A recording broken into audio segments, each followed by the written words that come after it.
Hi everyone and welcome to Lei's Looking Glass. Can a salacious little book about a man's love life really bring down a city? Can a city's very infrastructure be designed in such an ominous way that it kills its future? Unbelievable as it sounds, both have happened. Hong Kong, once the dazzling pearl of the Orient, has lost much of its brilliance since returning to mainland China. Its decline was set in motion by a tawdry book that sparked a political storm and was reinforced by a sinister feng shui formation said to be draining the city's energy.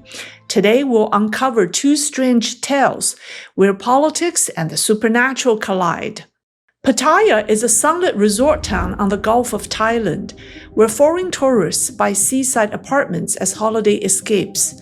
Among them stood the Silver Beach condominium, and on its 17th floor lived Gui Minghai, a Hong Kong-based Swedish citizen and publisher.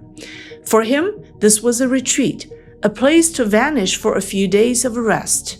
On October 10, 2015, Gui arrived at his condo as usual, telling friends he'd be back in Hong Kong within 2 weeks. But he never returned. 15 days passed, 20. His colleagues grew alarmed and called the building management. The answer chilled them. After October 17th, Gui was never seen again. Surveillance footage revealed what had happened. That evening, Gui returned from grocery shopping. A Chinese man in a striped shirt appeared at the building. He spoke clumsy Thai to building security, asked about Gui, and then climbed into Gui's car. From that moment, Gui disappeared. Weeks later, 4 more Chinese men arrived at the condo and tried to remove Gui's computer, only to be stopped by vigilant guards. To his friends in Hong Kong, the conclusion was clear. Mr. Gui had been abducted by Chinese Communist Party agents. But why? Who is Gui Minghai? Gui Minghai was one of the owners of Causeway Bay Books, a cramped 30-square-meter shop in Hong Kong that had become famous far beyond its size. Founded in the 1990s by a Taiwanese man, Lam Wing-Ki, the bookstore was co-owned by Gui and 3 partners. It specialized in what mainland Chinese feared most, banned political books. The shelves brimmed with taboo titles: The Truth About June 4th Student Protest, Memoirs of Mao's Private Doctor, Inside Xi Jinping's Loyal Troops, Rumors of a Coup in Zhongnanhai. Most notorious of all were lurid accounts of party leaders' private lives, like Mao and his women, and the secret love life of Jiang Zemin. Mainland tourists flocked to the store. Beijing seethed. Within 3 months of Gui's disappearance, 4 more of the bookstore's staff also vanished. Manager and founder Lam Wing-Ki was arrested in China. Employee Li Bo was abducted straight from the shop itself. The Swedish embassy scoured Thai immigration records. There was no sign that Gui had ever left the country. Then, in January 2016, he reappeared on China's state TV. Blank-faced, he confessed to a long-ago drunk driving death in Ningbo and declared that he returned voluntarily out of guilt. Soon after, his fellow booksellers appeared on TV as well. With heads bowed, they admitted to illegal book sales. Hong Kong was outraged. The world was shocked. Here was proof that Beijing had broken the one country, two systems promise by kidnapping Hong Kong residents, spiriting them across the border, and parading them in televised confession. The scandal grew darker when The Guardian reviewed the book at the center of it all, a book that Mr. Gui was planning to publish, Xi Jinping and His Lovers.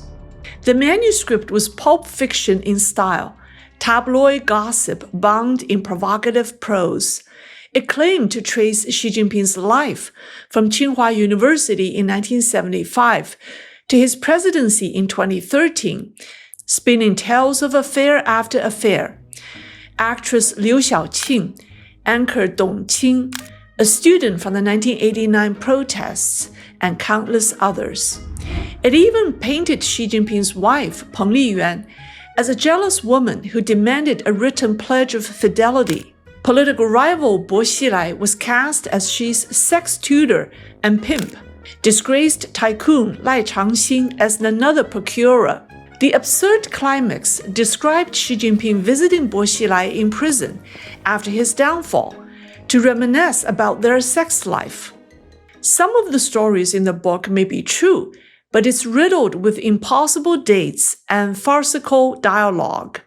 Why would the Chinese leader take the book so seriously?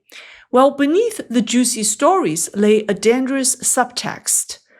CCP officials' private lives are nothing but lecherous.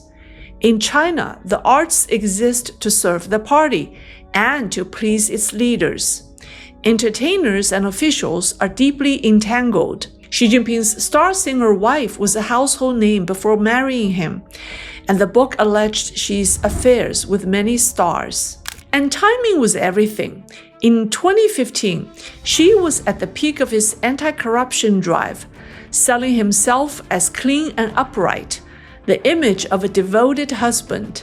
Mr. Gui's silly little book threatened to blow that image apart. Xi Jinping suspected the book wasn't just gossip, it must be black propaganda, planted by his political rivals. And so the response was brutal. 5 booksellers were kidnapped, paraded on TV, and forced to confess, causing international outrage. The consequences were devastating. In 2020, Gui Minhai was sentenced to 10 years in prison for illegally providing intelligence overseas. Lam Wing-ki, held more than 400 days, was forced to hand over 3,400 names of mainland distributors before escaping to Taiwan, where he reopened Causeway Bay Books. The other abducted staff members were eventually released, but the original Hong Kong store was gone forever. For Hong Kongers, this was unmistakable. If the CCP could kidnap booksellers for a salacious book, it could kidnap anyone. Protesters would later carry banners reading, "Today it's Causeway Bay Books, tomorrow it's you and me." 3 years later, those warnings came true. The Hong Kong government introduced the extradition bill, requiring suspects to be sent to China for trial. Outrage erupted. On June 9, 2019, 1 million people marched in Hong Kong. A week later, 2 million filled the streets. From those protests, the anti-extradition movement was born. This was the fiercest uprising Hong Kong had ever seen. By 2020, the national security law sealed the city's fate. Freedom and independent rule of law in Hong Kong were wiped out. The Pearl of the Orient became just a dim memory. Outcomes in history cannot be reduced to a single cause, yet there is no denying that Causeway Bay Books and its pulp novel, Xi Jinping and His Lovers, was a turning point for Hong Kong. A book that might have been dismissed as gossip instead touched Beijing's paranoia and started a failed revolution. Of course, to say that one salacious book alone lit the fuse for Hong Kong's historic loss of freedom would be an exaggeration. But that unraveling was inseparable from another transformation, the city's ominous shift in its feng shui. In hindsight, it seems as if a hidden hand had been laying down a serpent formation across Hong Kong for years. On May 21, 2021, the Kai Tak Sky Garden officially opened in Hong Kong. Stretching about 1.4 kilometers and covering 2 hectares, it was built along the old Kai Tak Airport runway as central axis. Its design, including planes and runways, was meant to evoke memories of the now closed airport. But some sharp-eyed citizens noticed something unsettling. From above, the entire structure looks like a snake. Even the wavy sound barriers seem to resemble snake scales, giving many people an uneasy feeling. Coincidence? Maybe. But strangely enough, Hong Kong seems to be full of snake-shaped buildings. Feng shui masters warn that many of these structures are part of deliberately planted snake formations to bring bad luck to the city, and some believe that Hong Kong's current economic and social troubles are tied to these ominous feng shui patterns. Take another major infrastructure project, the West Kowloon high-speed rail station, for example. Opened in September 2018, it cost over 12 billion Hong Kong dollars to build. But within the feng shui world, it's long been seen as being extremely dangerous. From above, the reclaimed West Kowloon area looks exactly like a snake's head. The jagged ventilation tower is the mouth. To the left sits a circular plaza. To the right, a small exhibit hall, the two eyes, so to speak. The station itself forms the body of the snake, perfectly aligned with the memorial hall of Sun Yat-sen, the founding father of modern China, as well as the Republic of China, known as Taiwan. In this arrangement, the snake appears to be attacking Sun Yat-sen's statue, which stands awkwardly with its back to the sea, facing the mountains. To make things worse, next to the statue are rows of white lampposts that look like crosses, and many stone tablets resembling a graveyard.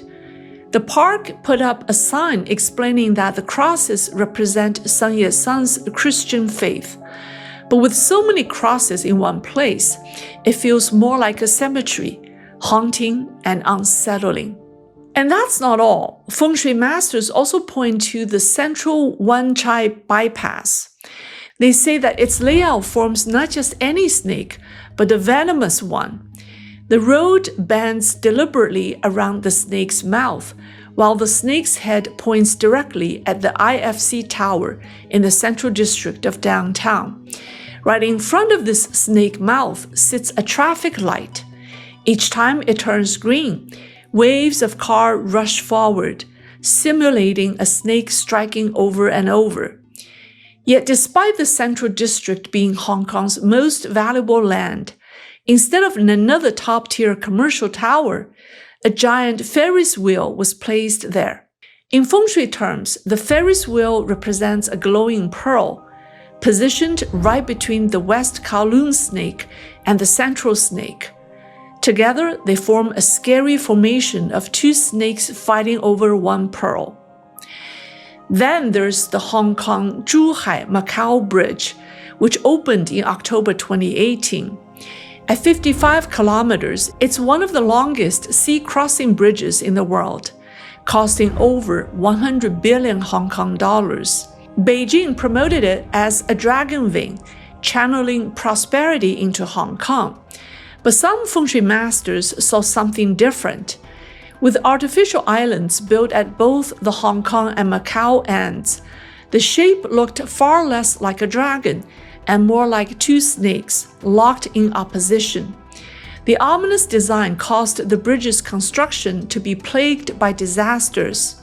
More than 600 workers injured, 18 killed.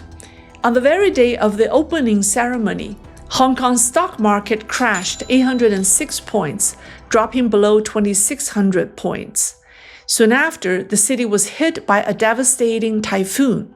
For believers, it was no coincidence. This was the curse of the two snakes. Master Feng Shui Hao argued that Hong Kong's snake formations reached their peak a few years ago. He said, snakes belong to the fire element within the five elements. He said, and only water can suppress fire. Yet science suggests that the water element has been vanishing. In July 2023, a giant whale appeared in Saigon, drawing crowds, but within days it was found dead, floating lifeless at sea. Whale is the king of the ocean, a ruler of water. Its death foreshadowed upheaval in Hong Kong. With no water left to control fire, the snakes grow stronger and stronger. If this continues, the feng shui masters predicted, Hong Kong's real estate and stock markets will keep collapsing. Of course, most architects would never intentionally design buildings in the shape of snakes, yet in Hong Kong, such forms seem to appear everywhere. Know that all of the projects I just mentioned are public infrastructure projects, meaning that the government is behind them. Why would the Hong Kong government build snake-shaped structures? Only they know the answer. But keep in mind that Hong Kong's top official has always been appointed by Beijing. Could this be a deliberate attempt by Beijing to weaken the city's feng shui? I don't have the answer. But even those who don't believe in feng shui admit that snakes coiled in concrete and steel, hiding in plain sight, feel unsettling and give the city an aura of ill fortune. Just look at Hong Kong in recent years. Young people arrested for protesting, media tycoons imprisoned for speaking out, stock and real estate markets crashing, the pandemic, and then an exodus of people and companies. In traditional Chinese culture, there's belief in the unity of heaven and man, that the human body mirrors the structure of the universe. Physical objects in this world correspond to beings in other dimensions. Auspicious symbols like the golden swastika bring good fortune, while snake-like structures invite evil spirits. Recently, fashion in the West has embraced snakeskin patterns. I will caution people to stay away from them. In other dimensions, everything is alive, and you don't want to carry a snake on your body. Here's the video explaining what feng shui is, along with the story of the most haunted presidential palace in the world, said to have the worst feng shui of all. That's all for today. I thank you for watching. See you next time.